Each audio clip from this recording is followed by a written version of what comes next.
Chicago's story, like the world's story, is about people's connection to water. And the history of Chicago, like the histories of many global cities, is written in our waterways. What has been true for our past will be true for our future. Our connections to and preservation of our waterways will forever be vital to our economy, health, and way of life. In Chicago, we owe our very existence as a city to Lake Michigan, Chicago's great rivers, and our unique position on the Continental Divide, from where water to the east flows eastward and water from the west flows westward. Long before European explorers or settlers arrived in Chicago, tribes including the Potawatomi, Miami, Illini, and Ojibwa lived and traded along Chicago's rivers and Lake Michigan. The name Michigan is the French form of the Ojibwa word Mishagama, meaning large water or large lake. The name is apt. Lake Michigan is 307 miles long, 118 miles across at its widest point, and the only Great Lake entirely within the United States. The French explorer Jean Nicolet was the first European to reach Lake Michigan during his expedition of modern-day Wisconsin in the 1630s. Later in the 17th century, as English pilgrims were settling along the shores of the Atlantic, French explorers Louis Joliet and Father Jacques Marquette were canoeing upstream on the Mississippi River when Native Americans guided them to the Chicago Portage, a few miles from today's downtown Chicago. East from the Portage flowed the Chicago River that connects to Lake Michigan. West from the Portage flowed the Des Plaines River, which connects to the Illinois River, which flows into the Mississippi.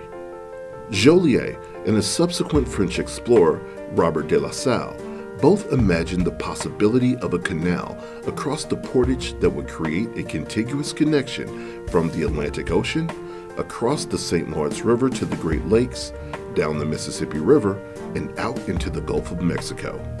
When La Salle realized the location's strategic importance, he reportedly declared, "This will be the gate of empire, this the seat of commerce." The passage they envisioned finally moved forward in 1822, when the U.S. Congress authorized construction of the Illinois and Michigan Canal.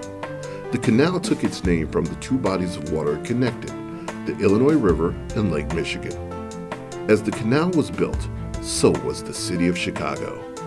In 1848, nearly 2 centuries after it was first imagined by French explorers, the Illinois and Michigan Canal was completed.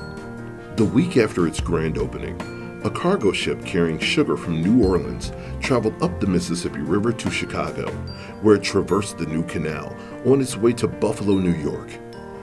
On the floor of the U.S. Congress, Illinois Representative Abraham Lincoln announced the successful trip.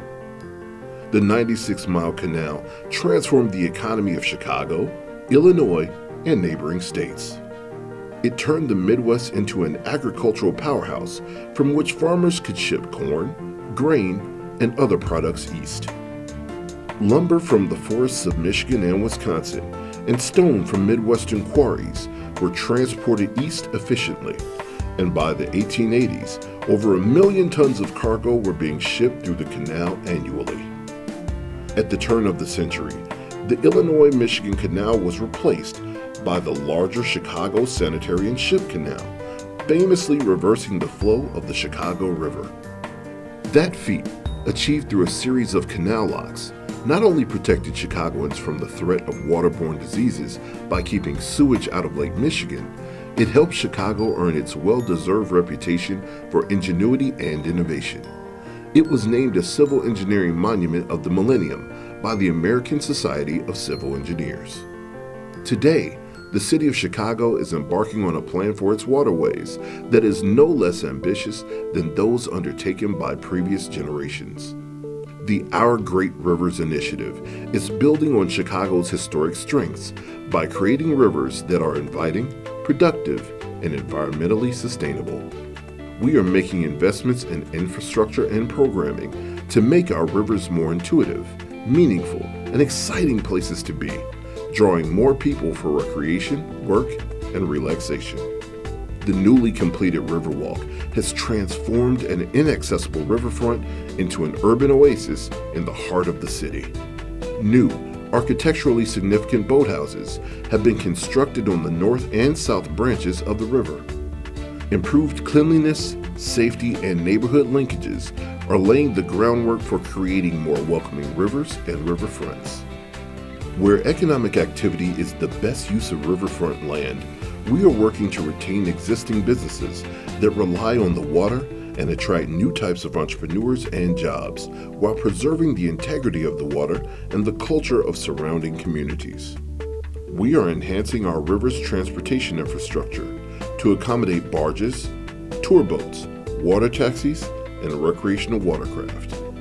Together, business, community, government, and civic leaders are creating innovative riverfront development that harmonizes the needs of people, businesses, and nature.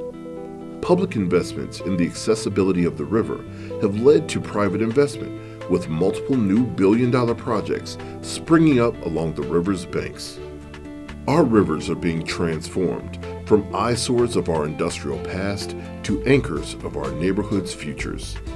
Chicago is building on the asset of Lake Michigan by constructing striking new suspension bridges connecting communities on the south side with the shores of the lake. We are improving our entire lakefront trail with separate paths for cyclists and pedestrians. The trail is one of Chicago's jewels, where residents and visitors run, walk, bike, and rollerblade with the blue waters of Lake Michigan on one side and the gorgeous green parks on the other. There's much to soak in along the trail. In addition to the soaring skyline views, there are peaceful boat harbors, serene nature sanctuaries, bustling boardwalks, and more. All along the trail are parks, beaches, gardens, and recreation areas. By the end of 2018, we expect to complete the Navy Pier flyover, a 1,750-foot-long structure that will be a game changer for the city's lakefront. It will connect two halves of the lakefront trail and create an uninterrupted 18-mile ribbon along the lake that will benefit Chicagoans for generations to come. Last year, at Fullerton and the lakefront, we completed a project that replaced an eroding section of the shoreline with a new park that added almost 6 acres of new recreational space. This also improved safety in one of the busiest sections of the lakefront by providing separate sections of the lakefront trail for pedestrians and cyclists.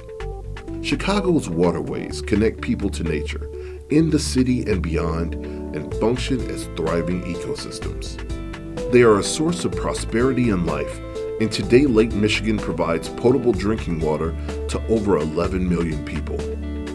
The Port of Chicago and Lake Michigan's Calumet Harbor moves more general cargo than any other port on the Great Lakes, more than 19 million tons a year. Goods shipped through the port reach every corner of the globe. Our waterways are not just economic engines, but a source of civic pride and recreation. From the time of the fateful journey of Marquette and Joliet to today, our waterways have connected us to each other, to opportunity, and to the world. And as Chicago continues to grow, they will continue to connect us to a future that is even brighter than our past.